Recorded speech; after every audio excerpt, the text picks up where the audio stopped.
이미 여러분이 영상 본 것처럼 어제까지 여름 성경학교와 물놀이까지 다 마치고 잘 다녀왔습니다. 잠깐 간증을 하자면, 여러분이 아시는 것처럼 지난 금요일 날 오후부터 서울을 비롯한 인천, 경기, 서해안에 많은 비가 내렸고, 또 행정안전부로부터 호우경보, 산사태, 상습 침수 주의하라는 문자가 왔습니다. 아마 여러분들도 받으셨겠죠. 45인승 버스를 대절했는데 운전기사분도 많은 비로 인해 어떻게 될지 9시까지 대절을 시켰는데 비가 오니까 과연 수영장을 갈 건지, 안 가면 7시까지, 아침 7시까지 알려달라고 그랬답니다. 왜냐하면 이분도 남의 차량 지입하는 분이니까 빨리 안 가면 안 간다고 얘기해야 뭐 출근을 돕든지 자기 또 다른 일을 해야 될 거 아니에요. 그날 저녁에 어떤 어린이 엄마로부터 비가 온다는데 내일 물놀이는 어떻게 되는 거냐는 전화를 제가 받았습니다. 아마 가정통신문에 이제 교회 전화번호, 뭐 선생님 전화번호 이렇게 들어가면은 교회로 전화하면 제 휴대폰으로 착신이 돼서 넘어오게 돼 있어요. 그러니까 이렇게 전화가 온 거예요. 그다음에 우리 어린이 목자들, 이제 내일 모레 수요일 날 갈 친구들 단톡방이 있거든요. 저하고 단톡방에다가 목사님 비 오는데 어떡해요? 물놀이 어떻게 하는 겁니까? 막 연락이 왔어요. 제가 한 말은 우리 어린이 목자들에게 기도하자. 비 많이 오면 못 간다. 그랬더니 애들이 어떡하냐고 거기에 막 우는 이모티콘도 하고 막 그래요. 그러나 기도하자. 하나님이 너희들을 사랑하시는데 하나님께 비도 하나님이 주시고 안 주시고 하니까 기도하자. 그랬더니 애들이 참 우리 교회 애들은 순둥이들이에요. 또 다 대답하고 기도하자고 자기들이 부추기고 기도를 했어요. 사실 기도 외에 우리가 할 수 있는 게 뭐가 있을까요? 언제나 기도는 우리의 최선입니다. 기도는 무능한 자들이 그냥 뭐 그 입버릇처럼 하는 게 아니라 기도는 하나님께 맡기는 우리의 최선이에요. 아무리 능력이 많아도 기도하지 않고 하는 사람들은 그거는 사상 누각이에요. 기도는 우리 믿는 자의 최선입니다. 그리고 이제 아침에 일어났는데 정말 거짓말처럼 날씨가 화창하고 해가 쨍쨍한 거예요. 할렐루야. 어떤 사람은 에이 뭐 비가 그냥 그친 거지, 그칠래니까 그쳤지, 에이 우연이지 목사님 뭐 어떤 사람한테는 우연일지 모르지만 기도한 우리한테는 하나님의 응답이고 하나님의 선물이고 하나님과 나만이 알고 있는 비밀이에요. 그건 기쁨입니다. 여러분 믿으세요? 우연처럼 보이는 것이 하나님의 응답이라는 것. 이런 소소한 것들이 뭐 그냥 죽었다가 살아난다거나 자동차가 부딪혔는데 차는 폐차가 됐는데 나는 멀쩡했다거나 그런 일은 별로 없어요. 소소한 것들, 일상생활 속에서 소소한 것들이 하나님이 계시는구나, 하나님이 나와 함께 하는구나, 하나님이 나를 사랑하시는구나, 하나님이 내 기도를 들어주시는구나, 이런 간증거리예요. 간증하라고 그러면 많은 사람들이 가슴이 덜컥 내려앉아요. 내가 뭘 얘기해야 되지? 나는 무슨 큰 암병 걸렸다가 난 적도 없고 부러졌다가 붙은 적도 없고 뭐 구사일생으로 산 적도 없는데 그런 거 간증은 없어요. 그런 거 우리가 일생에 그런 일이 몇 번이나 있겠어요. 그런 것이 아니고 하나님 앞에 간절히 기도했더니 이런 것도 들어주시고 저것도 풀리게 해주시고 어떻게 생각지 않은 사람도 만나게 해주시고, 그런 작은 것들, 일상의 간증들이 하나님이 나를 사랑하시는구나, 그걸 알게 되는 거죠. 오늘은 성경 속의 어린이 이제 시리즈 아까 말씀드린 것처럼 마무리합니다. 이제 여름 성경학교를 준비하면서 4명의 어린아이, 오늘까지 4명의 어린아이를 봤는데요. 오늘은 성경 속의 어린이들 중에 예수님을 볼 거예요. 예수님도 어린이로 오셨기 때문에. 그래서 예수님 닮은 어린이라는 제목으로 예수님은 어떤 어린이였나, 성경을 보면서 예수님의 어린 시절을 보니까 예수님은 이런 어린이였다. 우리가 예수님 닮은 자녀로 이렇게 길러야 되겠다는 겁니다. 그러면 목사님 난 어린이가 아닌데요, 자녀들 우리 자녀들도 어린아이가 아닌데요, 다 컸는데요. 요거는요 껍데기만 바꾸면 예수님 닮은 어린이라고 하지 않고 예수님 닮은 삶이라고 해도 돼요. 예수님이 어린 시절이 어린이만 해당되는 게 아니고요, 예수님은 이런 모습을 가지고 성장했다. 그렇다고 한다면 우리도 예수님 닮아서 이런 모습으로 살아야 되지 않을까? 우리의 자녀들도 이렇게 길러야 되지 않을까? 내 자신도 이렇게 살아야 되지 않을까 하는 것으로 적용하면 된다는 거예요. 굳이 어린아이가 아니더라도. 오늘 본문 41절은 해마다 6월절에 예루살렘으로 올라가는 예수님의 부모와 예수님 이야기를 배경으로 하고 있습니다. 41절, 그의 부모가 해마다 6월절이 되면 예루살렘으로 가더니 예수께서 12살 되었을 때에 그들이 이 절기의 관례를 따라 올라갔다가, 이 이야기가 이제 배경이에요. 우리 드라마를 보면 드라마의 배경이 뭐 전원일기 그러면은 막 농촌 배경이잖아요. 소가 음메하고 울기도 하고 딸랑딸랑 뭐 이렇게 소 방울 소리도 들리고 이 정겨운 것처럼 배경이 깔린단 말이에요. 오늘 우리가 보고자 하는 이야기의 배경은 6월절이에요. 이스라엘 사람들에게 있어서 6월절은 아주 특별한 의미가 있는 절기입니다. 이스라엘 백성들은 그 요셉이 애굽으로 팔려간 이래 요셉이 애굽의 총리가 되었죠. 총리가 돼서 자기가 이제 기반도 잡고 잘 살게 되니까 가나안 땅에서 흉년지절에 고생하고 있는 형제들이 생각이 났습니다. 그래서 요셉이 내가 여기서 지금 총리를 하고 있으니까, 내가 지금 높은 자리에 있으니까 하나님이 예언하신 이 흉년은 앞으로도 5년이나 넘게 남았으니 부모님들이 오십시오. 그래갖고 아버지 야곱 형제들 해서 한 70명 또는 75명을 애굽으로 집단 이민을 시켜줍니다. 우리나라도 그러잖아요. 우리나라 사람이 미국에 가서 이민 가가지고 자리 잡고 살면 다 부르잖아요. 동생도 부르고 뭐 누나도 부르고, 그래갖고 하나의 그 가족을 형성하고 살잖아요. 우리나라 요즘에 중국 사람들이나 또는 외국 사람들이 그러죠. 대부분 이제 중국 사람들이 많이, 근데 조선족들 한국에 가서 기반 잡고 살면서 다 부르잖아요. 식구들을 불러서 일가를 이루는 것처럼 요셉이 자기 형들 가족들을 전부 다 불렀는데 70명이에요. 또는 75명. 이 가족을 집단 이민을 해서 애굽 땅에서 400년을 삽니다. 정확히 말씀드리면 430년을 살아요. 430년 동안 사는데 인구가 막 늘어나기 시작합니다. 우리는 여러분의 자녀 뭐 1명 내지 2명을 낳지만 이스라엘 백성들은 식구들을 많이 낳아요. 지금 무슬림들도 많이 낳습니다. 기본적으로 5명, 뭐 7명, 8명, 10명 막 낳아요. 거기다가 이제 또 첩도 얻어가지고 막 낳고 막 그러잖아요. 우리 아버지가 9남매 중에 6번째 아들이거든요. 저희 아버지가. 아마 여러분들도 형제 많은 집이 있을걸요? 옛날 부모님들은 많이 낳았어요. 요즘엔 뭐 애 많이 낳는다 그러면 내가 뭐 애기 낳는 공장이냐 막 그러고 여성들도 막 화내고 막 그러는데, 옛날에는 기본적으로 5남매 뭐 7남매 8남매는 아주 흔했단 말이죠. 그러다 보니까 이스라엘 백성들이 430년 동안 인구가 번성하는데 바로 왕이 생각할 때, 야 이거 이스라엘 백성들이 이렇게 많아졌네. 우리나라도 아마 이제 지금이야 대한민국 사람이 많지만 이제 외국들이 많이 와가지고 막 번성하잖아요. 그러면 이제 고민이 생길 거예요. 정치적인 고민이. 미국이 그런 데잖아요. 미국은 흑인들이 많이 낳아요, 자녀들을. 그러니까 이 사회 보장 이것들이 혜택이 있으니까 연금 받고 이러는 것 때문에 줄줄이 많이 낳는다고요. 백인들은 몇 명 안 낳고 1명 2명 낳는데 흑인들은 막 많이 낳아요. 그러니까 이스라엘 백성들이 막 기하급수적으로 늘어나기 시작하니까 바로 왕이 고민을 하면서, 이러다가는 우리나라가 이게 전쟁이라도 나면은 나라가 뒤집히겠다. 그래가지고 학대 정책을 씁니다. 그래서 이스라엘의 남자는 전부 다 죽여라.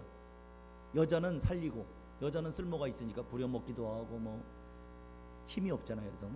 근데 남자는 다 죽여라. 이게 이제 죽여도 안 되니까 이제는 나일강에다 던져라. 악어밥이 되게 해라.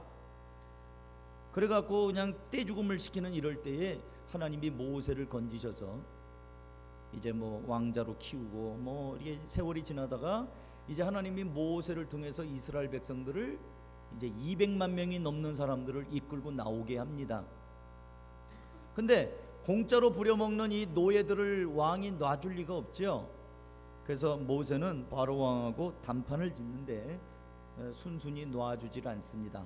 그러자 하나님께서는 모세에게 10가지 재앙을 애굽에다 내리도록 하나님께서 명령하시고 하나님이 그 재앙을 내려주십니다. 그래도 안 들어요. 9가지 재앙이 내렸는데도 꿈쩍을 하지 않습니다. 그때 마지막으로 주신 재앙이 유월절이에요. 유월절은 이제 이 재앙으로는 끝장이 날 거다. 마치 일본의 히로시마와 나가사키에 그 원자폭탄 2방 딱 떨어지면서 무조건 항복했던 것처럼 이 바로 왕이 무조건 항복을 하게 됩니다. 그게 뭐냐면 애굽의 왕의 처다들부터 저 밑에 여종의 처다들까지, 심지어는 짐승의 첫 새끼까지 그날 밤에 다 죽이는 거예요. 하룻밤에 죽는 거예요. 하나님이 다 죽여버리는 거예요. 그런데 이스라엘이라고도 예외가 없어요. 그래서 하나님이 이스라엘을 살리기 위해서 너는 1년 된 양 한 마리, 순양을 한 마리 잡아서 목을 따서 피는 대야에다 담아가지고 그 우슬초라고 하는 게 있거든요. 갈대같이 생긴 거 있어요. 그 묶음으로 피를 찍어서 좌우 문설주에 바르고 위에 문인방, 그러니까 문이 이렇게 됐잖아요. 문인방과 문설주에 그 피를 찍어서 발라라. 그러면 내가 그걸 보고 그 피를 볼 때 넘어가겠다.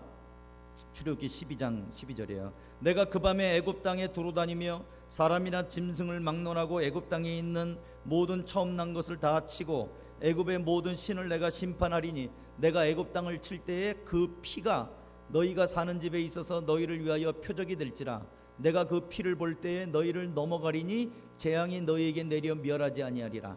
너희는 이 날을 기념하여 여호와의 절기를 삼아 영원한 규례로 대대로 지킬지니라. 죽을 건데 살아난 날, 유월, 넘어간 날이란 말이에요. 영어로는 패스 오버, 패스 지나가는데 오버해서 지나간 거예요. 이게 이스라엘 백성들이 지키는 유월절이에요. 죽다 살아난 거죠. 다 떼죽음을 당해야 되는데 하나님이 어린 양의 피를 보시고 넘어간 날. 유월절은 하나님께서 죽음을 면하게 해주신 날이요, 진노 중에도 하나님의 은혜가 임한 날입니다. 유월절의 구원은 문인방과 좌우 문설주에 뿌려바른 흠없는 어린 양의 피에 있어요. 그 피가 마크가 된 거예요. 마크, 표시. 이 피가 하나님의 구원의 표시가 되어 죽음의 재앙이 넘어갔죠. 다시 말씀드리면 이 유월절 어린 양의 피는 우리 죄를 담당하시고 십자가에 못 박혀 피 흘려 죽으신 예수, 그 예수님의 보혈의 공로로 구원을 받는 하나님의 백성, 예수 십자가, 그것이 이렇게 오버랩 되면서 상징하는 사건이에요. 모형이란 말이죠. 구약 성경에서 나오는 어떤 중요한 사건들은 신약의 예수님에게 연결이 되어 있어요. 그러니까 유월절의 구원은 어린 양의 피로 구원받는 이스라엘 백성들, 예수님의 십자가의 보혈의 공로로 구원받는 우리, 이거랑 같이 매칭이 된단 말이죠. 그러니까 유월절의 주인공은 어린 양이에요. 유월절의 주인공은 세례 요한이 예수님을 보고 말했죠. 보라, 세상 죄를 지고 가는 하나님의 어린 양이로다. 요한복음 1장 29절에 보면은 예수님을 보자마자 세례 요한이 성령의 감동을 받아가지고 보라, 세상 죄를 지고 가는 하나님의 어린 양이로다. 예수님이 어린 양이에요. 희생 제물. 그러니까 유월절의 주인공은 어린 양의 피, 어린 양 예수님이란 말이죠. 그런데 오늘 본문에 보면 우리 죄를 위해 속죄의 제물로 오신 하나님의 어린 양 예수 그리스도가 유월절에 누구보다도 가까이 있어야 될 그 부모들로부터 예루살렘 한 복판에서 잊어버려지고 있다는 거예요. 여러분, 우리 예배의 주인공은 예수님입니다. 우리가 이 예배를 왜 드려요? 예배를 드리면서 예수님의 말씀을 듣고 예수님의 보혈의 은혜를 힘입고 예수님의 사랑을 힘입고 예수님을 만나는 거거든요. 근데 아이러니하게도 예배 중에 예수님을 잊어버려요. 예배 속에서 예수님을 못 만나는 경우들이 있고, 또 예수님이 나와 함께 하지 않는데도 모르고 그냥 가버리는 경우, 이 부모들처럼 그럴 수 있다는 거예요. 그냥 예배 속에 예배 있지만 딴 생각하다가 잊어버릴 수도 있고요. 또 뭐 어떤 다른 졸다가 잊어버릴 수도 있어요. 졸다가 예수님을 못 만나고 갈 수도 있고요. 게임 생각하다가 예수님이 누군지도 모르고 갈 수 있어요. 오늘 제가 예수님 얘기할 거예요. 예수님을 잃어버린 부모들은 하룻길을 간 후에야 뒤늦게 예수님이 함께 있지 않다는 사실을 깨닫고 다시 물어 가면서 예루살렘을 올라오는데 사흘 만에 만납니다. 그러니까 예수님과 헤어져서 하루, 찾느라고 올라오느라고 3일, 나흘 만에 예수님을 만납니다. 성전에서 만나요. 누가복음 2장 46절, 사흘 후에 성전에서 만난즉 그가 선생들 중에 앉으사 그들에게 듣기도 하시며 묻기도 하시니 듣는 자가 다 그 지혜와 대답을 놀랍게 여기더라. 그 부모는 나흘 만에 예수님을 만났으니 얼마나 반가웠겠어요. 얼마나 또 화가 났겠어요. 예?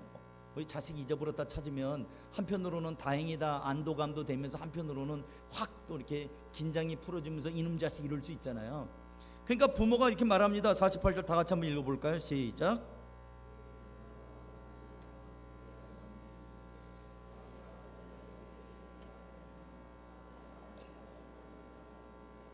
그렇죠. 그 부모가 예수님을 보면서 놀랐어요. 놀라면서 그 엄마가 이르기를 아이야 어찌하여 우리에게 이렇게 했느냐. 내 아버지와 내가 근심하여 찾았느니라. 여기에 다 있어요. 예? 또 왜 이렇게 했느냐. 우리가 얼마나 걱정했는 줄 아냐. 왜 이렇게 했냐. 그러면서 야단을 치는 거예요. 그러자 예수님께서는 어찌하여 나를 찾으셨나이까. 내가 내 아버지 집에 있어야 될 줄을 알지 못하셨나이까 하면서 이제 대답을 했는데 그 부모는 깨닫지 못합니다. 만약에 우리 12살 먹은 아들이 집 나갔다가 아니면 잊어버렸다가 찾았어요. 나흘 만에. 근데 이 아들이 한다는 말이 어찌하여 나를 찾으셨나이까. 이러면 너 뭐라는 거냐 하면서 더 맞아야 돼요. 맞아야 돼요. 때려줘야 돼요. 근데 예수님이 지금 어찌하여 나를 찾으셨습니까? 내가 아버지 집에 있어야 될 줄을 알지 못하십니까? 근데 부모들이 깨닫지 못했지만 51절 보면은 그 어머니는 이 모든 말을 마음에 두니라. 되게 아버지는 자식들을 잘 안 때려요. 엄마가 때려요. 저는 우리 엄마한테 매 맞았지 아버지한테 맞은 기억이 없어요. 우리 어머니는 다혈질이셔가지고 때려요. 근데 이상하게 매를 그렇게 엄마한테 많이 맞았는데 엄마가 불쌍해요. 이 장성에서 엄마가 더 귀해요. 아버지는 그냥 대문대문 하는데 대면 하는데 나를 그렇게 때리고 나를 위해서 울고 그랬던 엄마가 그렇게 불쌍하고 엄마 인생이 서글프고 그런 마음이 드는 거예요. 예수님에게 엄마가 야단을 치는 거예요. 너 어째 이랬냐? 우리가 너 근심하며 찾았잖아.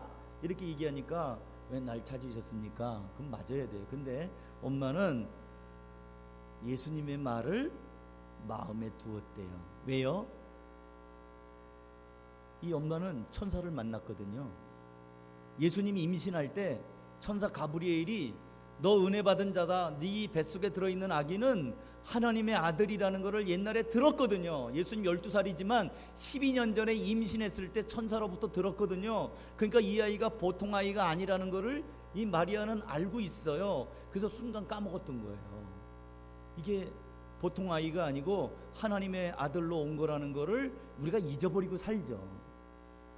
우리가 예수님 믿지만 귀한 줄 모르잖아요. 여러분의 자녀들 귀한 줄 알아요? 맨날 아유 넌 자식이 아니라 왼수다 이런 부모님들도 있거든요. 부모들이 대개 자식들 너무 속색이면 그냥 어서 이런 애물단지가 내 뱃속에서 나왔나 그러지만 막상 그 녀석이 없어 봐요. 또 울면서 찾아다닐걸요. 그러니까 가까이 있으면 귀한 줄이 몰라요. 귀한 줄을 몰라요.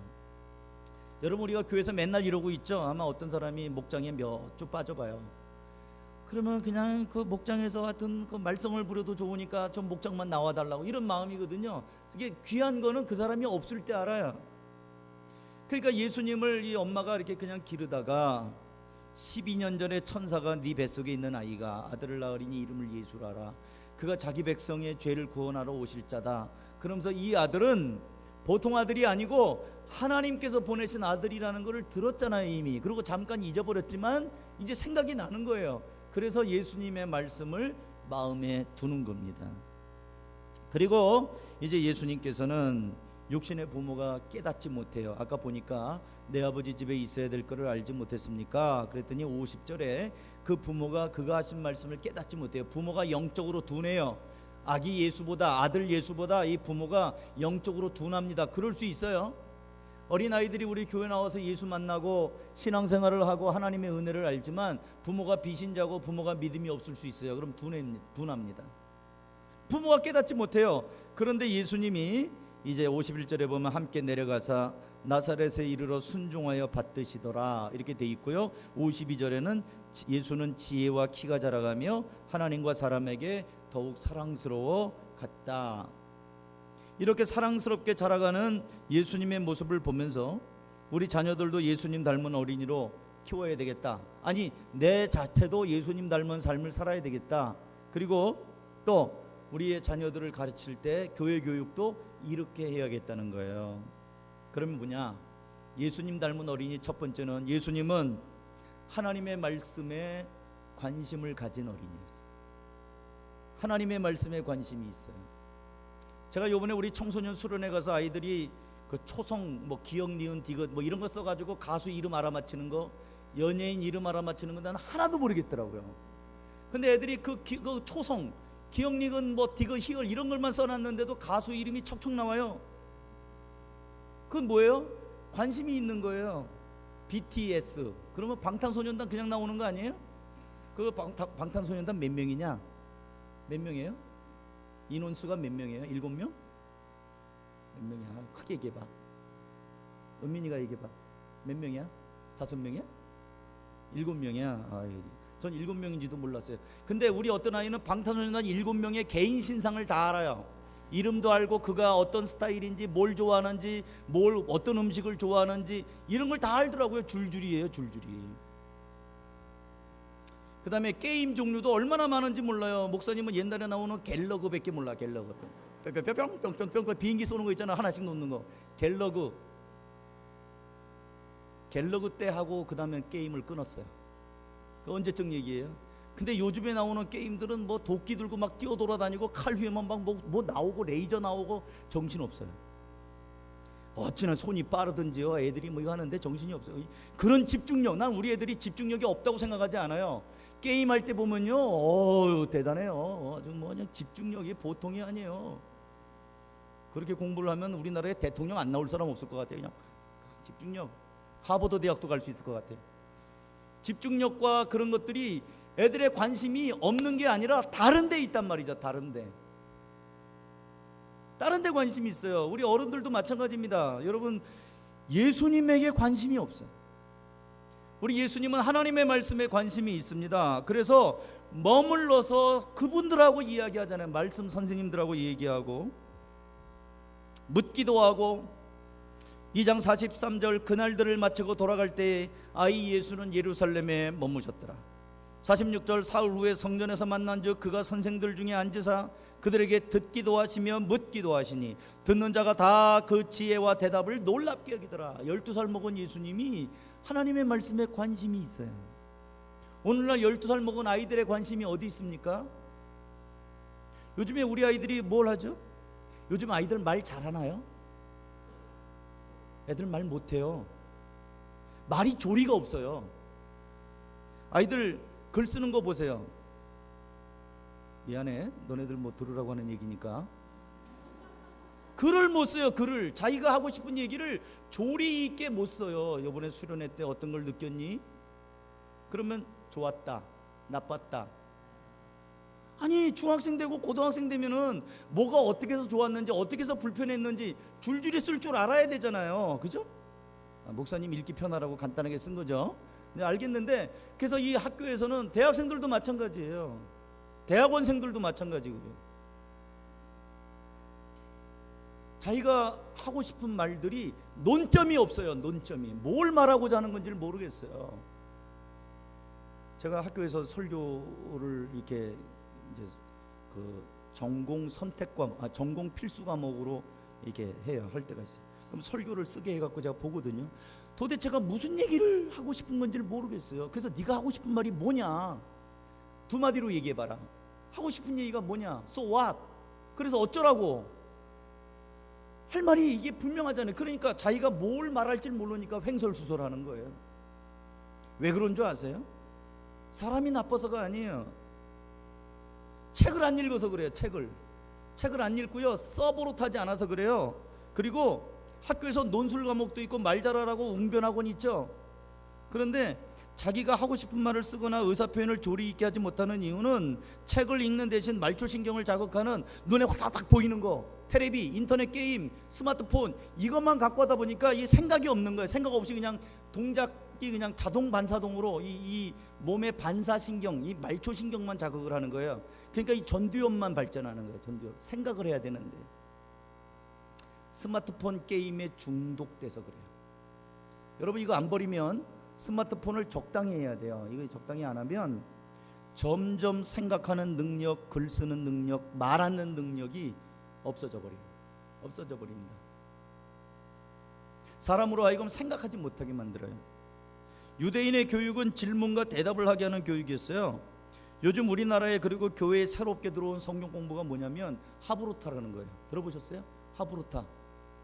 우리 지난 1월 달에 교사 강습회 때 하브루타 교육을 한쪽에서 했어요. 하브루타는 뭐냐면 질문하는 거예요. 왜 그렇게 생각하니? 왜 탕자는 집에 나가? 왜 아버지한테 재산 달라고 그랬을까? 탕자는 그 돈 갖고 뭐 하려고 그랬을까? 왜 친구들은 떠났을까? 떠난 이유가 뭘까? 생각을 자꾸 하게 하는 거예요. 이거는 예 아니오가 아닙니다. 자기의 생각을 말해야 돼요. 우리 교회에서는, 우리 교회에서는 어린이 예배 제가 설교하는데 꼭 질문을 2가지를 넣어놔요. 오늘부터 이제 창세기 하는데, 하나님은 왜 천지 만물을 다 창조하신 다음에 인간을 맨 나중에 만드셨을까? 그 질문이에요. 하나님이 인간을 몇째 날 만들었나요? 6일이요. 이건 생각을 하는 게 아니라 정답을 외우는 거예요. 근데 하나님은 왜 제 마지막 날에 인간을 만드셨다고 생각하니? 그럼 여러 가지 대답이 나와요. 어떤 아이가 그렇게 대답을 하더라고요. 그거는요, 우리가 다 준비해 놓고 편하게 살 수 있도록 하기 위해서 그렇게 해주신 거예요. 생각을 한단 말이죠. 어려서부터 성경을 읽히고 성경 안에서 생각하는 훈련, 예수님께서는 말씀을 듣기도 하고 묻기도 하면서, 그래서 그 예수님의 질문을 보면서 야, 정말 신통하다. 어떻게 네 어린아이가 이런 말을 할 수 있냐? 대답을 놀랍게 얘기했다고 했습니다. 여러분의 자녀들을 좀 생각이 있는 자녀, 하나님의 말씀 안에서 자라는 자녀로 길러야 됩니다. 그렇지 않고 그냥 요즘에 부모들 애들 떠들고 막 목장에서 시끄럽게 하니까 야, 엄마 휴대폰 갖고 놀아, 저희 가서 놀아 하면서 휴대폰 줘가지고 어서 놀게 하잖아요. 그냥 입 막으려고. 근데 그게 자기도 모르는 사이에 아이들에게 독을 먹이는 거예요. 독. 그러면 이제 가서 뭐 하는지 모르죠. 게임하고 놀고 그러죠. 엄마 아빠 목장에서 이렇게 하는 동안에 휴대폰 하나, 그냥 개가 자꾸 그냥 찡얼거리니까 개껌 하나 주듯이 휴대폰 하나 맡겨가지고 가서 놀아라, 귀찮게 하지 마라. 근데 이게 생각을 못하게 하는 거라는 거죠. 예수님은 하나님의 말씀 안에서 말씀을 좋아하고 말씀에 관심 있는 어린아이였어요. 이런 자녀들로, 또 우리의 삶도 마찬가지입니다. 우리의 삶도 하나님의 말씀 안에서 살아가는 삶, 그러한 삶을 살아갈 때 우리는 예수님을 닮는 삶이 되는 거예요. 믿습니까? 두 번째, 예수님은 지혜가 자라나는 어린이였어요.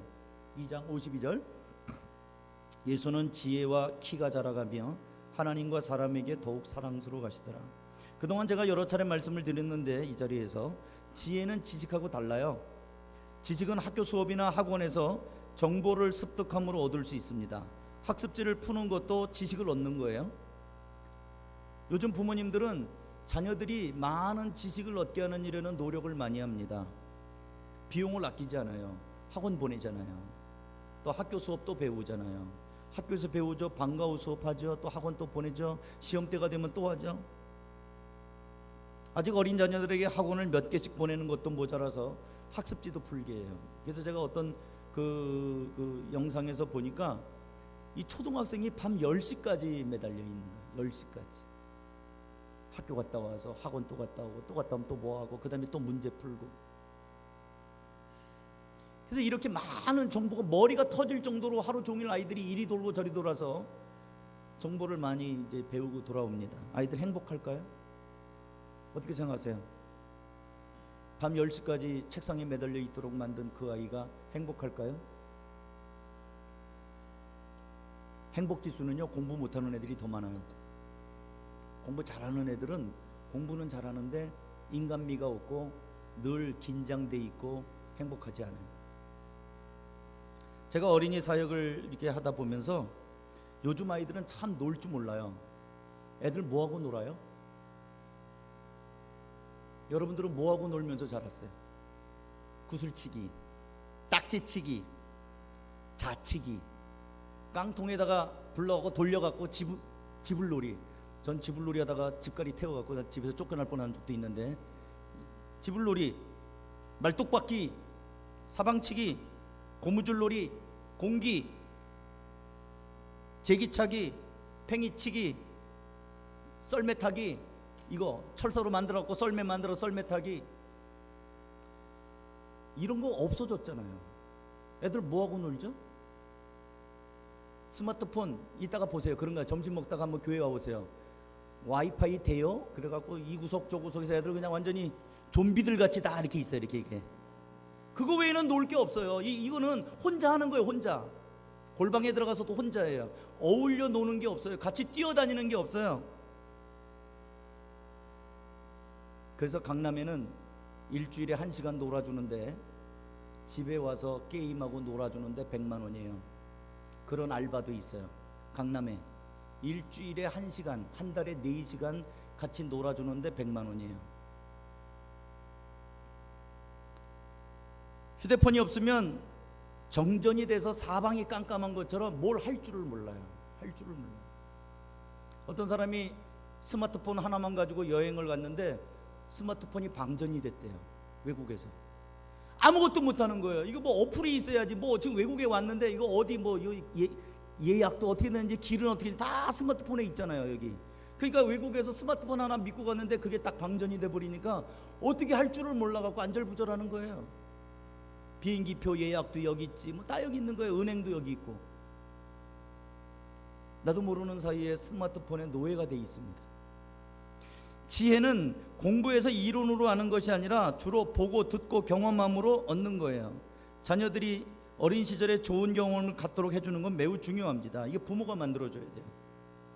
저는 예수님이 목수였던 아버지를 통해서 의자나 책상, 생활용품을 만드는 걸 배웠다고 저는 생각해요. 예수님은 하나님의 아들이니까 그런 거 안 배워도 처음부터 다 책상, 의자 잘 만든다고요? 아니에요. 그러면 예수님의 인성을 무시하는 거예요. 예수님의 연약한 인간으로 오신 거를 무시하면 안 됩니다. 예수님도 배운 거예요. 여러분 어린 시절을 한번 추억해 보세요. 여러분이 경험했던 것들 중에 가장 좋았던 경험이 뭡니까? 여러분은 언제 처음으로 버스를 혼자 타봤어요? 돈 내고. 혼자. 부모가 아니고 나 혼자 돈 내고 버스 타고 어디를 가본 게 몇 학년 때였어요. 저는 지금도 잊지 않아요. 서울 신촌에서 김포까지 할머니 집에 가느라고 나 혼자 버스 타고 간 적이 있어요. 5학년 때예요. 그때가. 그 기억이 있어요. 나한테는 내 인생의 최대의 모험이었어요. 버스 타고 경기도 바깥을 나가는 것이 모험이었어요. 근데 우리 아버지가 날 보내더라고요. 갔다 와. 그때는 내비게이션도 없을 때예요. 그래갖고 차장 누나한테 몇 번을 물어봤는지 몰라요. 이거 김포 가요? 방화동 가요? 물어보고 또 타고.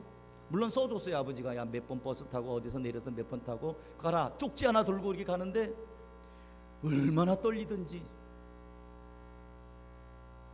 여러분은 언제 자전거를 처음 타보셨나요? 목사님 저는 아직도 자전거 못 타요. 그런 분도 있을지 모르겠는데 언제 자전거를 처음 타봤나요? 여러분은 언제 처음 라면을 끓여봤어요? 지금은 아무 일도 아닌 것 같죠. 근데 여러분의 어린 자녀들한테는 지금도 그잖아요. 불 조심해. 불 무서워. 그래서 내가 해줄게 그러지 않아요? 아이를 바보 만드는 거예요. 끓이라고 그래요. 끓이라고 해서 이렇게 일러주고 한번 해보라고 그래야 돼요. 초등학교 5학년 6학년 됐는데도 가스불 하나 못 켜요? 그건 애들을 너무 유약하게 키우는 거예요. 여러분은 언제 처음으로 계란 후라이를 해보셨나요? 이거 지식으로 하는 겁니까? 아니에요. 경험으로 하는 거예요. 누가요? 보여줘야 되는 거예요. 또 여러분이 아주 따끔하게 혼나서 버릇을 고친 거는 언젠가요? 이런 거 교실에서 배울 수 없어요. 저는 초등학교 4학년 때로 기억하는데 아버지 주무실 때 아버지 바지에서 손 넣고 돈 꺼내갖고 까먹다가 아버지한테 걸렸어요. 그래갖고 매는 엄마한테 뒤지게 맞았어요.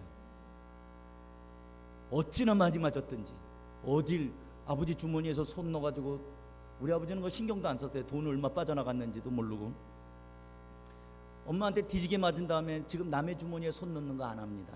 그때 고쳤어요. 버르장머리를 고쳤어요. 교과서에서 배우는 게 아니에요. 여러분의 자존감을 세워주고 독립심을 키워주는 거, 이거 부모들이 보여줘야 되는 거예요. 나쁜 버릇을 갖지 않도록 처음부터 바로 잡아줘야 되는 겁니다. 이게 살면서 사는 배우는 지혜거든요. 예수님은 지혜가 충만한 분이었어요. 이런 교육을 받아야 되는 거예요. 그 다음에 세 번째, 예수님 닮은 어린이는 하나님 앞에 사랑스러운 어린이로 자랐습니다.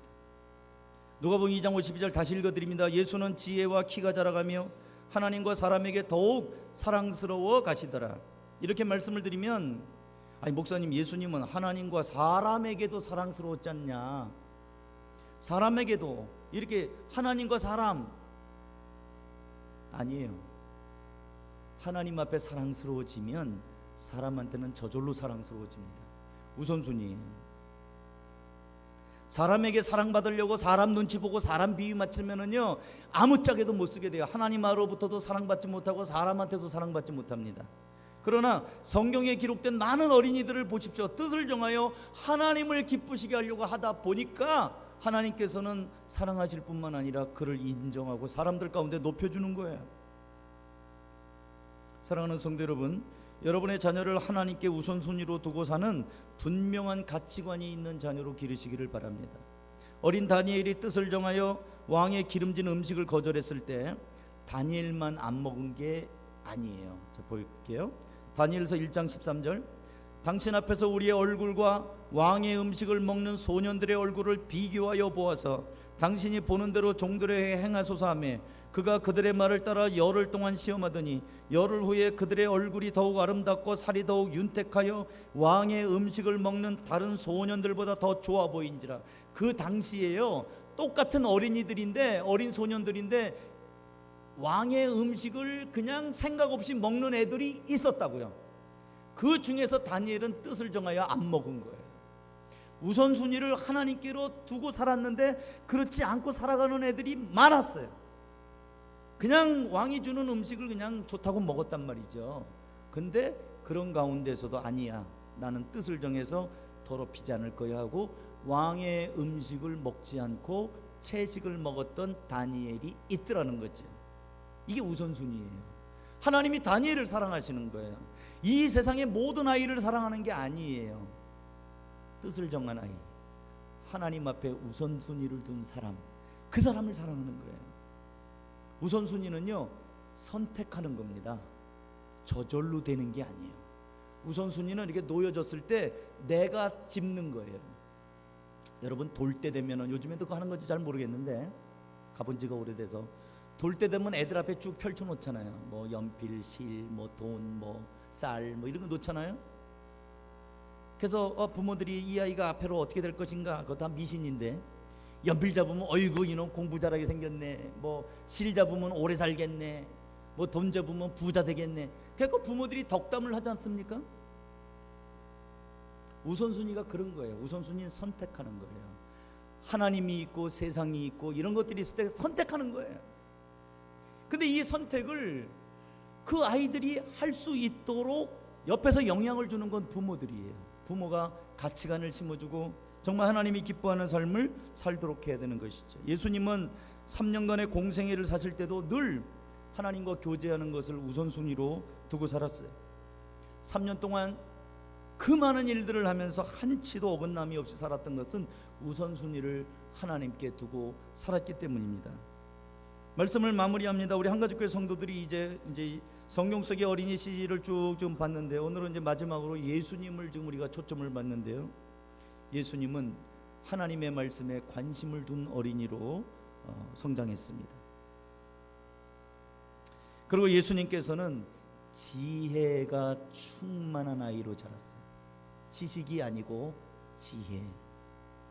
그리고 예수님께서는 우선순위가 하나님 앞에 사랑스러운 자녀로 그렇게 성장해 갔습니다.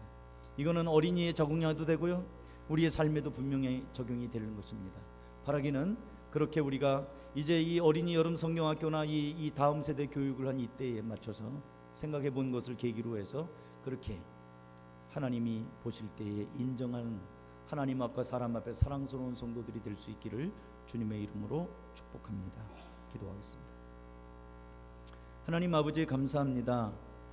이제 7, 8월 4주간에 걸쳐서 우리가 어린이 청소년 교육을 해가면서 성경 속에 있는 어린이들을 또 같이 살펴보았습니다. 기도하옵기는 예수님 닮은 어린 자녀, 예수님 닮은 삶으로 우리가 살아갈 수 있도록 은혜를 더하시고, 하나님이 보실 때 내 기뻐하는 자녀라 할 만한 그런 복된 성도들이 다 되게 하여 주시옵소서. 우리 자녀들도 그렇게 복스러운 자녀들로 기르게 하셔서 하나님 앞과 사람 앞에 사랑스러운 자녀로, 인정받는 자녀들로 우뚝 서가게 하여 주시옵소서. 축복하고 감사하며 예수님의 이름으로 기도하옵나이다. 아멘.